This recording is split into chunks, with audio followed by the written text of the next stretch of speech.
Hello friends, educational fact channel में आपका स्वागत है। हाजिर आपके लिए आज की खास अपडेट को लेके बात करेंगे। एचपीआरसी की नई भर्तियों पे जो नए रूल जो लागू होने वाले हैं, क्या कुछ चेंजेस है, क्या कुछ नया होने वाला है, उस पर बात करेंगे। क्या कुछ बदलाव जो है वो नई भर्तियों के साथ आपको देखने को मिलेंगे, उन सभी बिंदुओं पे जो है वो बात करने वाले हैं।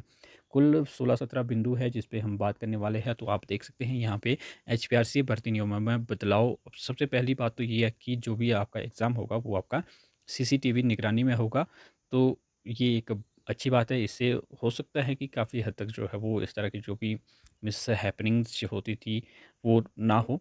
दूसरा है सख्त कार्रवाई, नकल, हैकिंग और ब्लूटूथ इस्तेमाल पर जो है वो रोक लगाई गई है। और अगर इससे अगर कोई भी व्यक्ति जो है वो पकड़ा जाता है तो उसको लगभग 10 साल की जो सज़ा है वो दी जाएगी और साथ में आजीवन परीक्षा देने पर जो है वो रोक लगा दी जाएगी अगर कोई इस तरह का जो भी उसके पास टूल जो है वो मिलता है।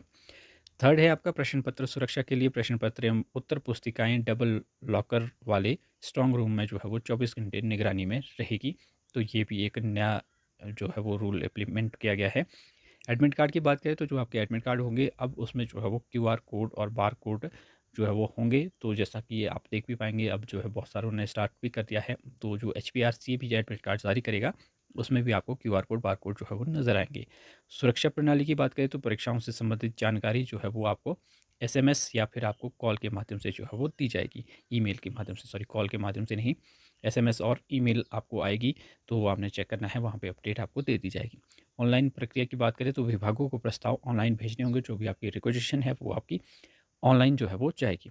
आवेदन अवधि की बात करें, पहले ये आपकी कम होती थी लेकिन अब इसको जो है वो न्यूनतम 21 दिन किया गया है। मिनिमम 21 दिन होगा, मैक्सिमम बहुत सारे दिन आपको हो सकता है 3 महीने भी हो सकते हैं। No relation certificate, paper centres और परीक्षा जो अधिकारी हैं उनसे जो है वो ये नो रिलेशन सर्टिफिकेट मांगा जाएगा कि कोई भी उनका जो रिलेटिव है वो वहाँ उस सेंटर में कोई भी एग्ज़ाम जो है वो नहीं दे रहा है। अगर ऐसा होता है तो उनकी जो ड्यूटी है वो वहाँ नहीं लगेगी, किसी और सेंटर में लग सकती हैं।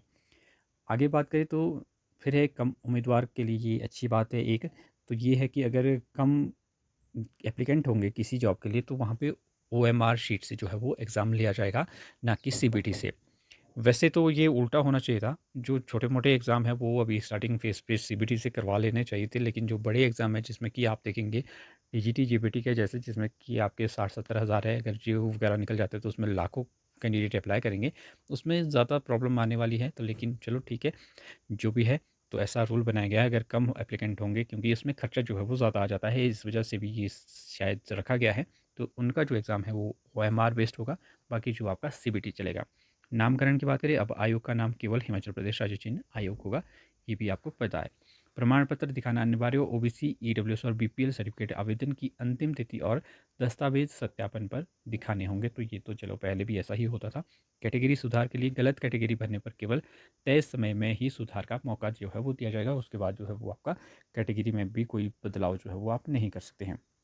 दृष्टिबाधित अभ्यर्थियों के लिए सहायक मिलेगा और प्रत्येक घंटे पर 20 मिनट अतिरिक्त जो है वो मिलेंगे। अब प्रत्येक घंटे में 20 मिनट रखा गया है, ये एक्चुअल में इतना ही है या इसमें गलती हुई, क्योंकि पहले तो टोटल ही आपका शायद 2 घंटे का भी एग्ज़ाम होता था, उसमें भी शायद 20-25 मिनट मिलते थे। तो जो भी है ये तो चलो मिलना चाहिए।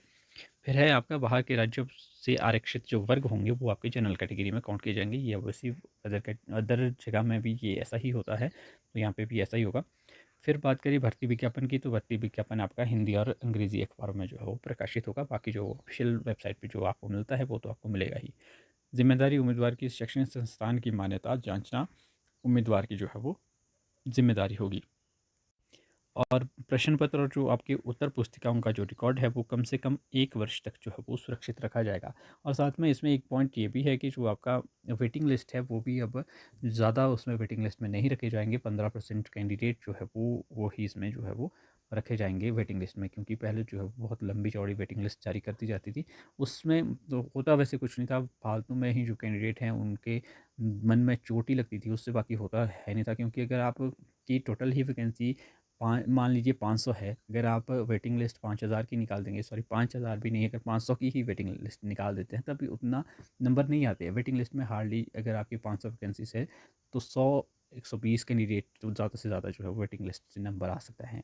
तो इस तरह से ये वेटिंग लिस्ट भी जो है वो कम कर दी जाएगी। तो इस तरह से ये सारी बातें तो ठीक है, लेकिन सबसे बड़ी समस्या ये है कि सीबीटी का जो आपका फाइनल है वो कब होगी, सीबीटी के लिए एजेंसी, और कब आपकी जो है वो एग्जामिनेशन होगी, ये सबसे बड़ा सवाल है। इस पे कोई बात नहीं कर रहा है, और ना ही कोई जो प्रोसेस है वो भी बड़ा शांत तरीके से चला है, किसी को कोई खबर नहीं है। अगर एचपीआरसी से भी बात करें तो वो भी इसके बारे में जो है वो कुछ स्पष्ट जवाब जो है वो नहीं दे रहे हैं। तो ये एक बड़ा सवाल है कि आपके एग्ज़ाम जो है वो कब होंगे, नई भर्तियाँ कब निकलेगी, क्योंकि चलो जो टीचिंग की वैकेंसीज़ थी वो तो निकल भी गई है जेबीटी टीजीटी की, लेकिन अदर भी तो कैंडिडेट है। अब सभी ने तो जेबीटी टीजीटी नहीं, जेबीटी बीएड नहीं की है, सभी तो जेबीटी टीजीटी के लिए अप्लाई नहीं कर सकते। और भी कैंडिडेट हैं, उनका भी जो है वो सोचना होगा। सभी को जॉब की ज़रूरत है, बहुत सारे कैंडिडेट हैं। हालांकि जो ऐसे बहुत सारे कैंडिडेट हैं जो जीओए क्लर्क और भी जिसकी में मतलब नॉर्मल आपकी एजुकेशन क्वालिफिकेशन लगती है, ग्रेजुएशन या +2, तो इनके लिए भी जो है वो वैकेंसीज़ जो है निकलनी चाहिए, लेकिन यहाँ पे कुछ जो है वो नहीं हो रहा है। और जो हो भी रहा है वो भी बहुत ही धीमी गति से हो रहा है। कहाँ 5 सालों में 5 लाख नौकरियों की बात की जा रही थी, यहाँ पे 5 सालों में 1,000 नौकरियाँ भी जो है वो नहीं निकल रही है ढंग से, उनका भी जो प्रोसेस है वो पूरा नहीं हो रहा है। तो ये कुछ बातें थी। बाकी कोई और अपडेट आती है तो वो हम आपके साथ ज़रूर शेयर करेंगे। तो फिलहाल अभी के लिए इतना ही, मिलते हैं अगली अपडेट के साथ, तब तक के लिए बाय बाय।